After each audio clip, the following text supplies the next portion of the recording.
Hello there. Welcome to the Saroy channel, wherever you are in the world. And so much love to each and every one of you. What an exciting story we're listening to right now. It's a story about a strange event that happened in the woods in the 1800s when a man was pursued by a very dangerous-looking predator. Of course, nobody knows what pursued this man, but deep gouges were found under the trunk where his head was recovered. The rest of his body was never found. And of course there was a large imprint at the bottom of the tree that looked like some kind of canine animal, but nobody knew what kind of animal it was that could have attacked this man called Mr. Perrin.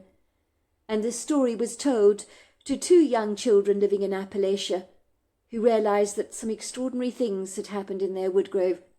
So let's continue with our story, but before we do, don't forget to subscribe to the channel. Click the notification bell and the thumbs up, and let's continue with the final part of our story tonight. It was as me and my sister Bethany were skipping towards Mr. Montgomery's front door, we caught sight of something ambiguously vague, something that gave me the impression of being very tall, and appeared to be dressed in something dark and warm. It was gliding down the porch steps. At first I thought it was Mr. Montgomery, but to my shock, as we got closer to the porch, we realized it wasn't Mr. Montgomery. Well, not as we knew him anyway, but something that was definitely not human. What we saw took our breath away, because it was so despicably savage. My first thought was that my eyes was deceiving me. This had to be a cruel trick of the light, surely. Standing before us, upright on two lofty legs, at about 7 feet tall to be precise, was a humanoid-looking creature with the head of a wolf. He was covered in densely thick hair, like that of a long-coated German shepherd dog, with a similar mixtures of browns and blacks. The creature was agile, athletic, powerfully built, with a very impressive torso that was ripped and muscular. He boasted a long tail that twitched from side to side, and at the end of his hands he had daggers for claws that were so razor-sharp they could rip you apart without any problems at all. I think our presence took him off guard. It took him a while to take us in, almost as if he couldn't quite believe what he was seeing. We were as shocked to see him, of course. Finally, he stood there, staring at us, and he opened his large muzzle, exposing his huge canine teeth, and then he began to fiercely growl at us. I observed the creature's hostile yellow-brown eyes were filled with hatred, and with what I can only describe as an outraged indignation, as if the creature itself was saying, "How dare you come near me?" In that horrifying, gruesome moment, I sensed we were in mortal danger. It was almost as if time stood still, taking a deep breath. The creature standing only yards away from us was without question an apex predator. I have never been more terrified in my entire life by anything. I stood there for a moment, shaking with terror, my legs wobbling beneath me so unsteadily, almost as if they were struggling to hold up my weight. I could feel the acrid bile rising up in the back of my throat, while beads of sweat from sheer trepidation broke out unapologetically across my forehead, running down the back of my spine like raindrops. My hands became moist and clammy. That was when I heard an urgent inner voice inside me. It wasn't my own voice. It was a distinctly masculine voice, a male voice of about 30 years old. It was very commanding. It said to me in my head, "Walk away slowly. Whatever you do, young man, don't you dare run. If you run, you and your sister are dead." For a moment I felt like a car that is struggling desperately to get started because there's no gas in the engine, and you're frantically putting your foot down on the accelerator again and again as hard as you possibly can, begging for the car to move just a little, because you know if you don't get it started, that the life that you know is unquestionably over. I heard the voice again, screaming inside me, as if it was worried that I wasn't going to pay attention to what it was telling me.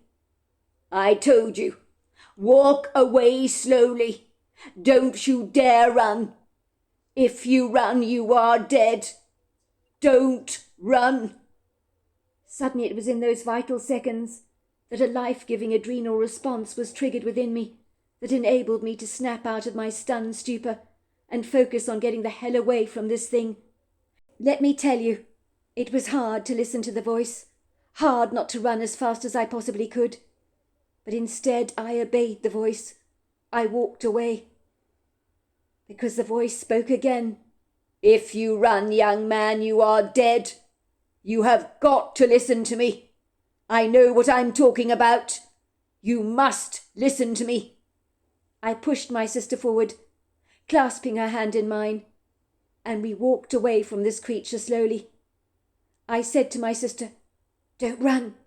If you run, we're dead. If you run, we're dead." I was too terrified to look back, for the ground was pounding beneath the creature's feet. He seemed to be closing in on us. At one point I was absolutely certain I could feel his breath against my neck, but I continued to walk because of the earnestness in the voice. Looking back, I'm quite sure the creature could have grabbed us very suddenly if he'd wanted to, as we were no match for him. But maybe he wanted to scare us to show us who was in charge, and for us to stay away from him. But I wondered, if we had run, would our story have been different? Even now I can still barely remember how we managed to walk back home, how we got home safely. But once we were in the house, our walking turned into a desperate run. We charged through the front door and nearly knocked over my mother in the process. When we finally got into the safety of the house, we kept running to the window to see if the creature was still there, but we could see nothing. My mother looked at us with a puzzled expression on her face. She couldn't understand our strange, bizarre behaviour and why we appeared to be so incredibly rattled. But how could we explain to her what we'd just seen? And would she even believe our story? "What on earth is going on with the both of you? You look like you've seen a ghost. What on earth is the matter, Randall?" I began to tremble. "He's out there, Mum. He's out there. He followed us. We saw him." "You saw who?" asked my mother. "You're not going to believe this, Mum," I said. "I think it's Mr. Montgomery, I really do. We went to the house." "Oh, good. So you saw him then, did you? Goodness gracious me, honestly, Randall, why do you look so affrighted about the man? I know he's not the most friendly of people, but the way you're reacting is ridiculous. If you didn't want to take the basket over to Mr. Montgomery's house, I would have done so myself." "Mr. Montgomery, I think it was him chasing us, Mum," I told her. "Remember when Mrs. Montgomery told us that her husband is not what he seems? It's true, Mum. Mr. Montgomery is a werewolf." At this my mother started to laugh. "Oh, for goodness sake, Randall, listen to yourself. There are no such things as werewolves. I know that Mr. Montgomery is not your cup of tea. He's not the easiest person to get along with, and I appreciate that. But don't go talking about him like that. It's not kind. Honestly, what are you like?" "We saw him, Mum," my sister insisted. He was coming down the porch. He got angry when he saw us. Because we know his secret, Mum. Mr. Montgomery's not human. He's a werewolf. He was chasing after us. Well, we walked away from him, but he followed us. We thought he was going to kill us, Mum." "Mr. Montgomery would never kill you, children. Honestly, what are you like? Why are you talking such nonsense?" My mother's expression was one of great horror, as if she thought we had to be joking. But she could see by our disquieted expressions that we were being deadly serious, and I don't think she knew what to make of our idiosyncratic behaviour. "I don't know what is wrong with the both of you, I really don't.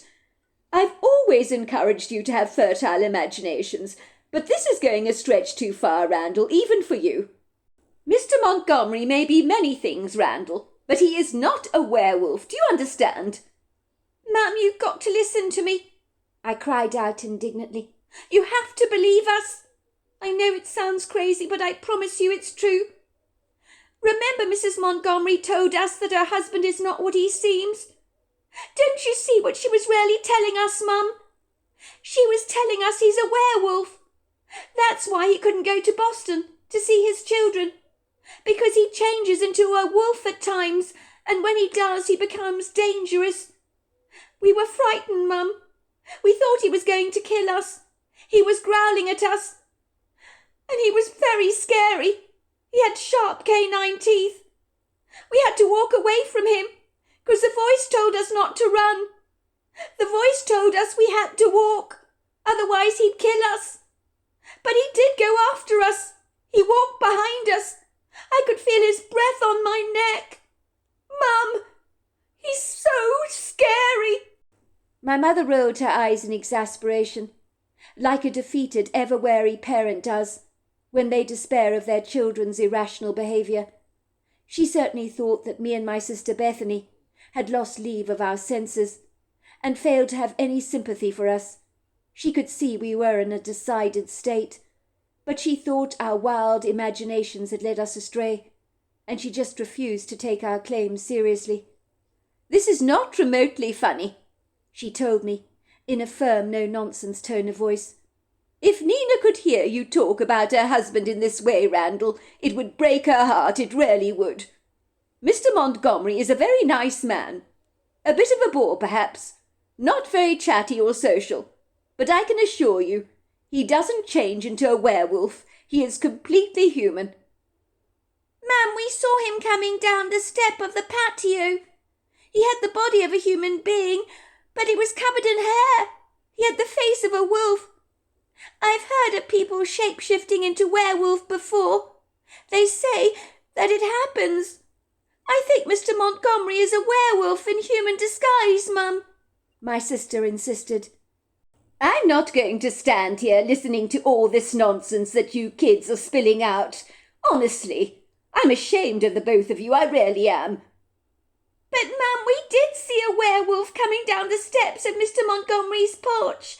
Who else could it be?" my sister continued. "Enough said," my mother said. "The two of you kids need to stop talking such nonsense. What did you do with the basket of goodies I gave you? Did you leave it outside the door for Mr. Montgomery?" "No, we dropped it close to the house, I think, and then we walked away. Because he was chasing us. The werewolf was walking behind us." "Oh, honestly, you kids, I don't know what to do with you." "You did not see a werewolf," my mother snapped. "Honestly, those things don't even exist." I'd never seen my mother look so mad. She didn't like her best friend's husband being referred to as a werewolf, but we knew what we thought we'd seen. The creature coming down the porch had been humanoid in stature and had a wolf's head. It was standing up on 2 feet, and it never occurred to me that the werewolf we had seen might not have been Mr. Montgomery. Me and my sister were utterly convinced, after the stories we'd heard over the years of people shape-shifting into werewolves, that Mr. Montgomery had to be one. But it was clear my mother did not believe our claims. But we knew what we'd seen. We also knew that Mr. Montgomery knew we knew his secret and wasn't happy about it in the least. But thankfully he hadn't hurt us. But what if he came after us again? That was a very disconcerting thought that I tried desperately not to entertain. Harriet's account. "I have lived in Appalachia all my life and thoroughly enjoyed the Hollow with my husband Rolf and my 2 children Bethany and Randall. My next-door neighbour, Nina Montgomery, was my very best friend and was married to an unassuming man called Russell, whom I've never really warmed to tell you the truth, because he's very reserved and quite private as a person. Even the regular folk living in the Hollow, who've known him for years, don't know very much about the man. Nina Montgomery always believed the sun shone out of her husband's backside. But then again, she's very biased like that, especially when it comes to the people she loved. She's always told me that there was a side to her husband that only she was privy to knowing. She claimed there was never a dull moment in her marriage to Russell, and I believe her on this. By all accounts, the Montgomerys appeared to be incredibly happy together. When I first knew Nina Montgomery, she struggled as much as the rest of us living in the Hollow to make ends meet, as life was not easy in those days. The winter months can be aggressively cruel, especially when the cold weather sets in, and seems to pierce through bone, marrow, and sinew without apology. Nina Montgomery has always pushed her children to succeed. I admired that about her very much. She persuaded them to enter the science competition in New York, and the rest, of course, is history, as doors flew open for those two children of hers that I would never have imagined possible. Nina had grown up in a more affluent part of North America, somewhere on the West Coast, I believe. I never asked her much about her old life, simply because I could see the hurt in her eyes when she talked about her family. She had fallen in love with a man her parents did not approve of, as he worked in the mines at the time. And let's just say, when Nina got together with her husband Russell, her parents disowned her immediately. They believed she had married beneath herself and had brought shame on their family. Nina's influences ran deep. She was an extremely clever woman. She homeschooled her two children very effectively. Her children, when they were little, were particularly bright, but I never imagined in our unlikely part of the world that goes on at its own very leisurely pace, the two children from the Hollow would end up triumphing in their lives when they got older, in ways that the Montgomery kids had done so successfully. I certainly hoped that my children might be able to do the very same for themselves. When Nina's kids had grown up and had become adults, making a huge success of their lives in Boston, they would regularly send her money. So I watched my best friend beginning to live a much more privileged lifestyle than the rest of us here in the Hollow. I would feel a twinge of jealousy from time to time, but I reminded myself that I had no reason to be envious of my good friend, and that I should be genuinely happy for her. I knew that despite the Montgomerys' good change in fortune, that they'd never ever leave the Hollow, as Russell had grown up in this part of the world and was very attached to it, and would never abandon the place he called home. And Nina would always remain steadfastly by his side, even if they became millionaires. One day, Nina told me she was going to stay in Boston with her daughter Kirsty for a month, and her husband was not going to come along with her, because Russell loathed big cities. I thought at the time it was a dreadful pity that her husband would not accompany her on this special trip. But I knew the man was resolutely stubborn and set in his ways, and didn't want to be uprooted from his daily life, where he felt he belonged. Nina asked me if I could be so kind as to possibly look out for her husband while she was away, by inviting him around occasionally for dinner. I think she was worried that Russell would not take care of himself while she was away, and spend his life eating peanut butter and jelly sandwiches, and not sitting down to enjoy a healthy meal. I think Nina just wanted to feel assured that someone would be looking out for her husband while she was away. I told her that I would be very glad to help her out in this regard, and as a consequence she gave me a huge envelope of cash, as a way of saying thank you. That money was the most wonderful gift for me and my family.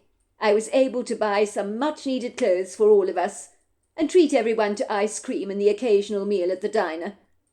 I never appreciated how difficult it would be to invite Russell Montgomery over for dinner, as every time I did, well, it wasn't easy. It was so different when Nina was around because she was so entertaining, and her conversation always delightful. But unfortunately, entertaining her husband was a whole nother story. I didn't realize that it would be a real mission to do so, especially since the man had absolutely nothing to say for himself. When he answered a question, he would literally answer it with a couple of words, which could be exceedingly infuriating. One day, even if I say so myself, I got rather clever in my thinking. I thought I'd make a basket of food for Russell Montgomery and give it to my children to drop off at his house. They agreed to take him a basket, and a while later came bursting through the front door, wearing expressions on their faces of absolute terror. In truth, I'd never seen my children look so affrighted before. They were shaking like leaves and glancing out of the window nervously, saying they thought he was still there. I asked my children why they were behaving like this. They told me a bizarre, preposterous story, claiming they'd believed that Russell Montgomery was in fact a human being that shapeshifts into a werewolf, and that he had followed them home and had been breathing down their necks. They said they wanted to run, but a man's voice in their heads had told them that if they did so, Russell Montgomery, who had become this werewolf, would surely kill them. I honestly didn't know why my highly imaginative children would make something like this up. It was desperately preposterous. My children were not inclined to tell lies, so I didn't know what to make of their incredibly bizarre allegations. My children couldn't remember exactly what they'd done with the basket of food. They had been so shocked in encountering this werewolf, who they believed was Mr. Montgomery, that they'd simply dropped the basket and run away.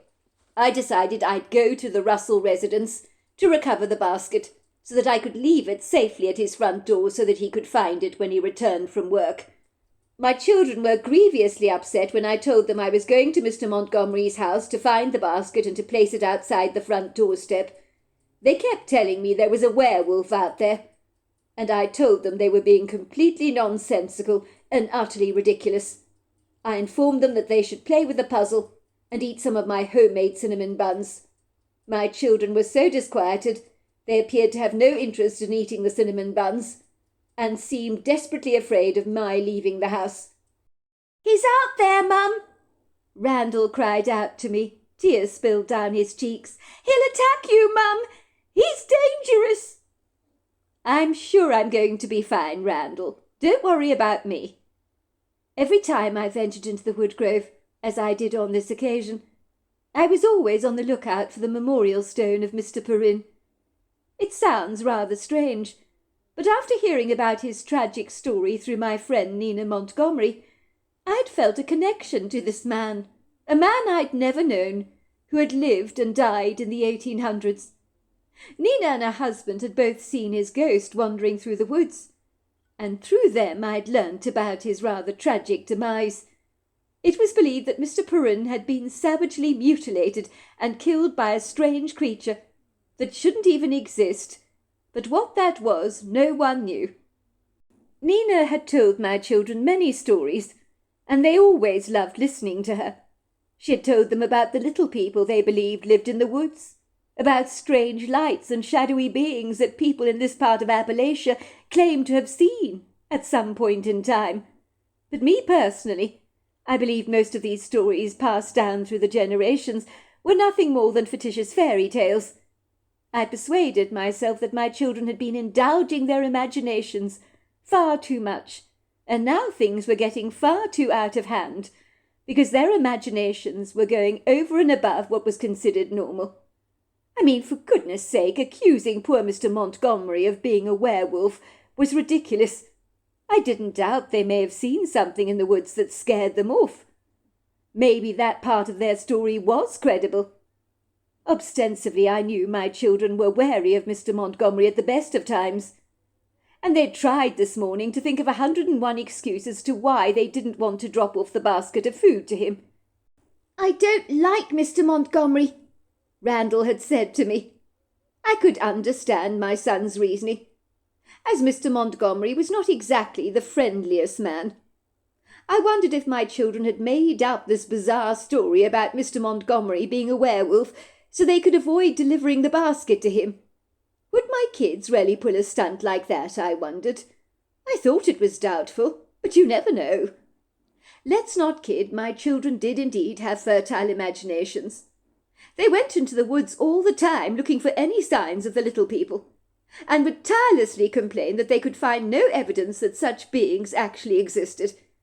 I'd never wanted to discourage their active imaginations, but now I couldn't help but feel their wild, unbridled imaginations, well, they'd gone too far this time. I left our somewhat tumble-down house with my children begging me not to go outside, because the werewolf was out there. I hasten to say I did lose my rag with them. I'm not proud of myself. I snapped at them, telling them to stop being so utterly ridiculous, for there was no such things as werewolves. "Mum, you don't understand," Randall had wailed. "Mr. Montgomery is a werewolf. We saw him coming down the porch steps. How many times do we have to tell you? Why don't you believe us?" "Stop this at once, Randall. I'm not going to listen to any more of this nonsense. It's driving me crazy. I know what's going on here. You kids didn't want to deliver the basket of goodies to Mr. Montgomery. But going all out to describe him as a werewolf is not acceptable as far as I'm concerned. It is absolutely disgusting to do things like this. You need to stop this now. Do you understand?" "But, Mum, we saw a werewolf. It was walking after us. I thought it was going to kill us," Bethany cried out indignantly. "Randall's right. You don't believe us. Why don't you believe us, Mum?" "I believe you saw something, Bethany, because both of you were clearly afraid when you bolted into the house in the way you did. But maybe you saw a bear wandering around or something like that. I know what you kids are like. You build things up in your head, and sometimes you go overboard, especially when you start suggesting our neighbour is a werewolf. I blame Nina for this because she's told you so many stories about the woods with the little people and the ghost of Mr. Perrin, so now you're starting to see werewolves. What on earth will it be next? That's what I'd like to know." "Mum, we did see a werewolf," Randall insisted. But I was not going to listen to my kids spouting any more nonsense. I'd had enough. I wanted to get my chores done for the day as quickly as I possibly could, and the latest drama with my children made me feel somewhat unhinged. If the truth be told, I was a tad unsettled about their quirky behaviour this morning, and their wild, preposterous claims that Mr. Montgomery was a werewolf. The poor man, I thought, being cruelly labelled in such a despicable way, was just not fair. I took the short cut through the small labyrinth of trees that fringes the narrow path that leads straight to the Montgomery property. It was a short walk, but as I sashayed through the trees, I was suddenly struck with this very disquieting feeling that something was terribly wrong. The feeling hit me so hard, like a cold slap across the face. I could feel an uneasiness literally rip through my body, from the gut area right up to my heart. In that moment my heart began to flutter wildly, as if it suddenly was inhabited by large colonies of butterflies that were flapping inside me in a mad frenzy. In that second, prickles of dread ran down my spine, as I was assaulted with this mortifying impression that I was being watched, and I wasn't alone. I looked around and about myself to see if anything or anyone could be there, but I could see no sign of movement or any sign of anything that could possibly be in my midst. But the feeling of being watched burned through me, like the lighted wick of a candle. For me it seemed like a regular morning, no different to any other. I could hear the whispers of the trees as a slight breeze moved through the grove, at its own leisurely pace. The leafy boughs swung up and down while loose leaves on the forest floor blew ahead down the path like celestial butterflies. A sprinkling of light peppered its shattered prisms across the woodland floor. But beyond the soft breeze, everything very suddenly grew quiet, ominously so, almost as if you could hear a pin drop. All of a sudden my knees began to shake involuntarily. My heart began to pound unnaturally, beating furiously fast through my chest like a booming drum. All I wanted to do was run back to the home, bolt back home as fast as I could, because something was off, and I knew it with every fibre of my being. I'd never once in my life known the small labyrinth of trees to give off an ill-omened sense of foreboding, like a silent, mysterious language written in the air, or like a fragrance you can discern that warns you to pay quick attention. I realized in that quintessential moment that the only reason I was feeling so unduly on edge was because of my children's powerfully suggestive imaginations that were now influencing me in a negative way. Of course, that is what it was.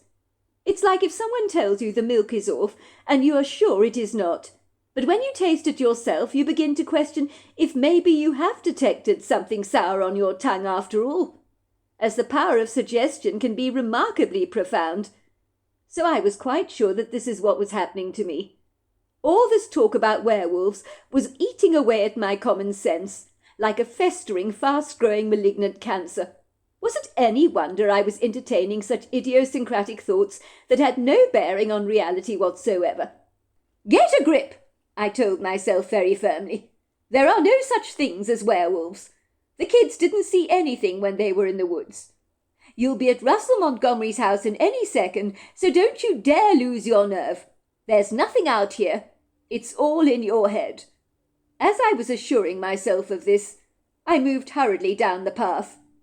That was when I saw it. I tried to focus on what I was seeing because I couldn't be sure what it was. It appeared to be a dark, shadowy creature, standing several feet ahead of me on the path, and it was incredibly tall, very intimidating. But what it was, I didn't know. I stopped short in my tracks, trying to observe what I was seeing even closer. And I did, with horrifying detail. For standing in front of me was what my children had described.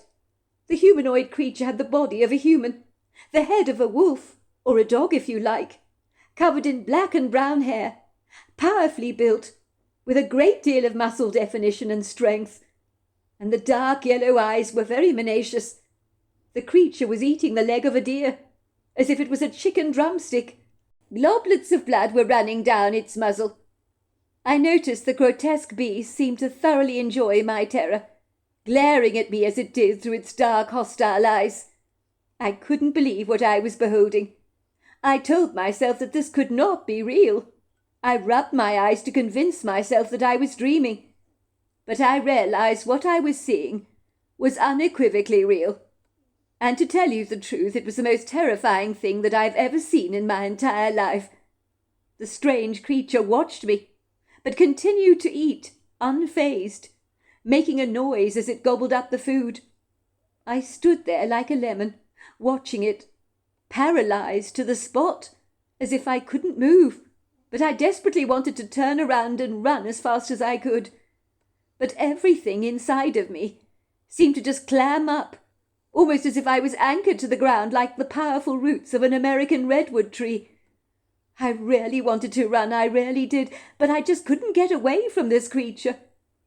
I felt as if it wanted to eat me, even though it had had its fill of whatever it was eating right now. And if it had wanted to eat me, it would be easy enough to do. The creature was toying with me in some way, feeding off my fear. I was absolutely sure of this. Then it happened.